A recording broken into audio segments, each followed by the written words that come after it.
Мина време от публикуването на първата част на видеото за алхимията.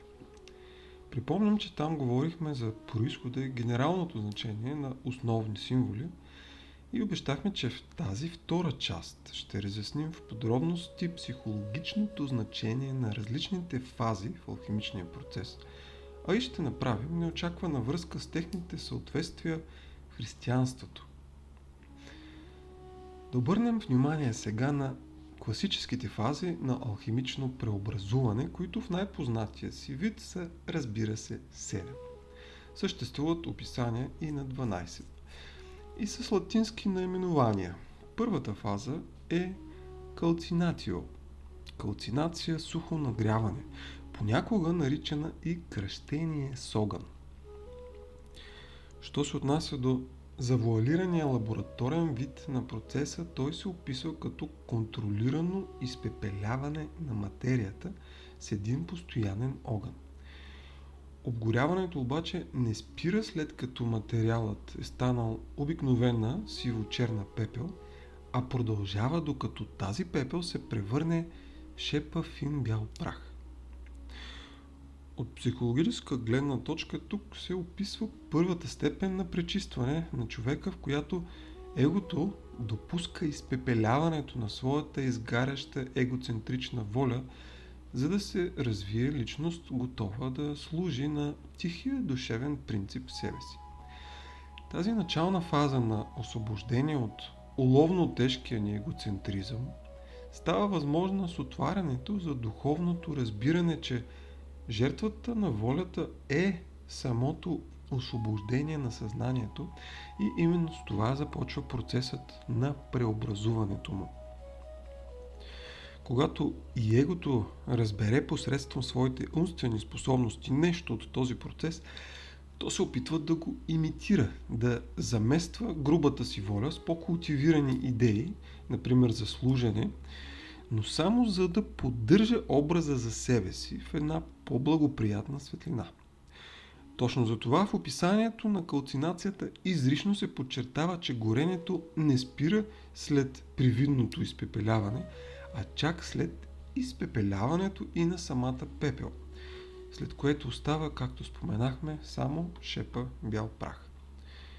Психологически е ясно, но и самият Парацелс обръща изрично внимание на това, че без пълното осъществяване на тази първа фаза на алхимично преобразуване, останалите не могат да протекат правилно.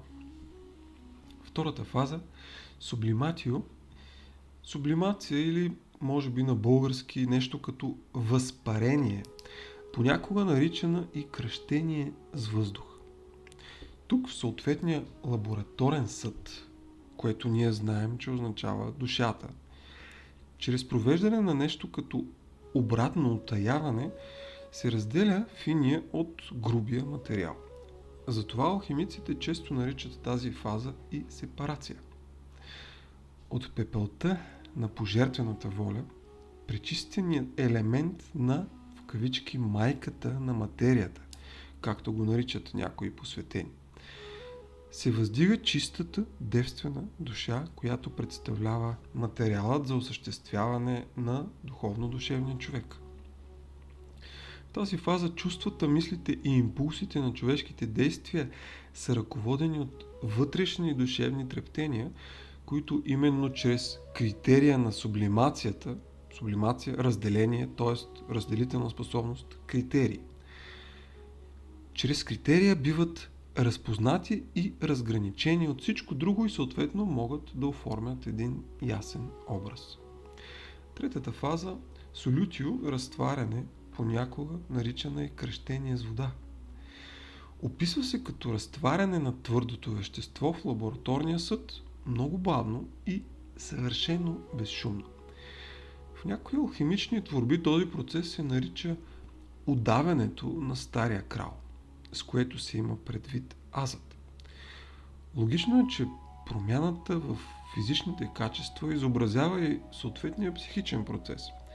В разтварянето различните частици материя изгубват своите собствени очертания, т.е. своите идентификации и се превръщат в хомогенна течност. Или на мистичен език това представлява естественото освобождение на индивидуалната душа и вливането й в океана на световната душа. Четвъртата фаза е путрефактио, разлагане. За тази фаза, уподобявана на ферментация, се използва много мек огън, в който всеки един компонент на сместа се разлага до крайното елементарно ниво. По този начин се достига началото на процеса на сътворяване първичната материя, но тъй като тя вече бива удушевена от световната душа, то се създава нова форма на живот с много по-висша и фина организираност от познатите ни форми и от досегашния биологичен живот. На алхимичния език понякога се ползва и думата мортификация, умъртвяване. Според традицията, тази фаза продължава 40 дни с покривало, без намеса или наблюдение на процеса. Това умъртвяване, наричано ендура от богомилите и катарите, е актът на окончателното приключване с света на старото, в който всички остатъци от умелите имитации на егото вече са тотално демаскирани и отхвърлени. Петата фаза е дестилатио, дестилация в алхимията. Тази фаза често се описва и като създаване на летливост на материала. Същественото и неуловимото се издига нагоре в едно ново газообразно състояние, ново ниво на материята. Казва се, че за да се излее дестилатът обратно в съда, парата бива фиксирана чрез охлаждане. По този начин, въпреки че се връща в течна форма, тя донася със себе си и онова, в кавички, което е получила отгоре. Процесът обогатява субстанцията с нова информация, получена от това, което се нарича дух. Микроструктурата на елементите се отпуска и така се създава възможността за последващо постепенно усъвършенстване, трансмутация, целта на алхимията. Описва се, че процесът се провежда в затворена система и често се ритуализира с повтаряне 33 пъти. Психологически тази фаза показва нарастването в човека на онова, което досега само абстрактно е било наричано същност. Тук вече говорим за образувано ново съзнание, което по необходимост превръща полученото отгоре в изява, в действие. Дестилацията е изключително важна фаза в развитието на духовния път, понеже тук има риск алхимикът да попадне в едно разделяне на личността, при което се опитва да въздигне духовно част от себе си, без да е стъпил на необходимата за целта основа. Така, пленен от новите си интуиция и вдъхновение, той се пристрастява към тази своеобразна летливост и забравя за земното у себе си. По този начин той не интегрира всичко от себе си в процеса на себепознание, само игнорира това, което му тежи. Тоест, изпарява се без да се фиксира. За пълното осъществяване на дестилацията се изисква вътрешна зрялост, цялостно осъществяване на предишните 4 фази. Резултатът на това е едно ясно присъствие на ума, приложено в нов начин на живота. Смята се, че богомилите са били постигнали този процес, затова във Франция са били наричани парфе. Завършени, съвършени. Шестата фаза – коагулатио, коагулация, сгъстяване. Това е процесът на ново сътворяване. Описва се като сгъстяване, противоположно на дестилацията, при което връщането на летливото в плътно води до преконфигуриране на материята в съвсем нова форма. От гледна точка на душевната работа, това ни казва, че духовната идея започва постоянно да се втича в една пречистена и обновена телесност. Ражда се едно ново създание по образа на първоначалния божествен архетип, което го прави прастаро. Както е описвано от някои, новото съзнание си създава собствено ново тяло от светлина. Материалът за това е бил наричан от алхимиците небесната роса или чистите вечни етери. Седмата фаза – конюнктио, съединение, наричано от посветените и кръщение с дух. Това свързване е плодът на всички предишни динамични фази на преобразуване. Както в алхимичните лаборатории, така и по отношение на вътрешните ни процеси се прави разлика между така наречената малка и голяма конюнкция. Малката ни води до свързване на полярните сили, на противоположностите, живакът и сярата в алхимичната терминология. На духовно ниво тези противоположности, създаващи движението на външните форми, са допълващи се части. Плодът на това единство е така наречения философски камък, който води всички неща до съвършенство чрез в кавички оцветяване или превръщане в злато. Иницииране на процеса на трансформация във всичко, до което се докосва. Можем да си послужим и с друго алхимично обозначение – елексирът на живота, който лекува от всички болести. Все пак е добре да обърнем внимание, въпреки честото им равнозначно използване от алхимиците, че философският камък и елексирът на живота са два различни аспекта от този процес, един вид мъжки и женски. Камъкът е духовният кълн, а елексирът – душевната почва за него. Взаимодействието между тях в християнството ни се илюстрира много красноречиво с зачеването на Дева Мария в превод чиста материя от Светия Дух, а Исус го обяснява на Никодим като ново раждане от вода и дух. Във връзка с това в средновековието се създават много гравюри, изобразяващи венчавка на крал и кралица и получава разпространение изразът алхимична сватба, както е наречено и едно много значимо ренесансово произведение.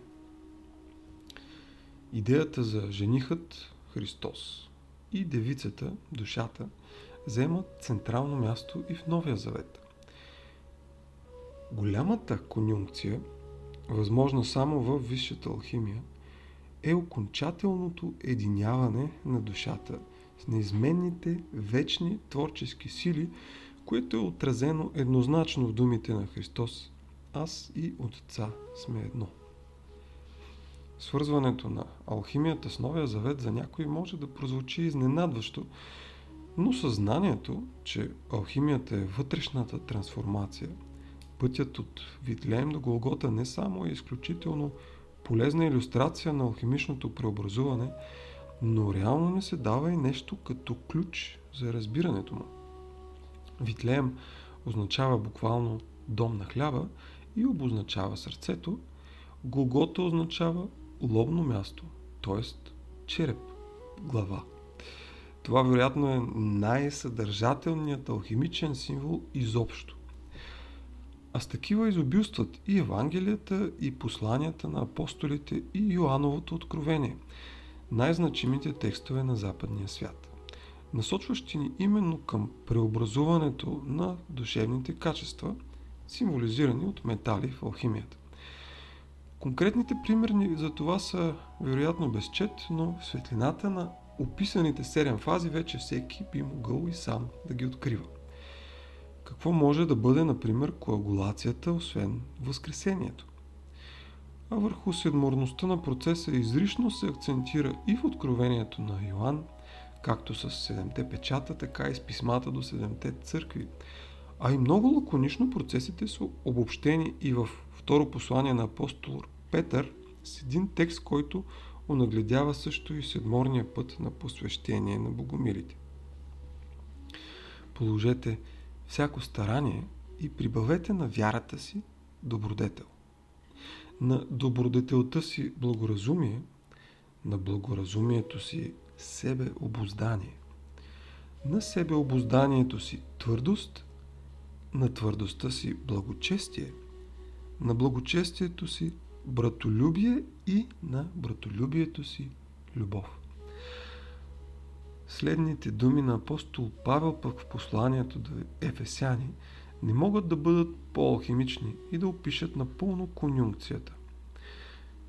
Вие, които някога бяхте далеч, станахте близки в кръвта Христова, защото Той е нашият мир, който направи от двете едно и разруши преградата, която беше посред тях, като чрез плътта си унищожи враждата.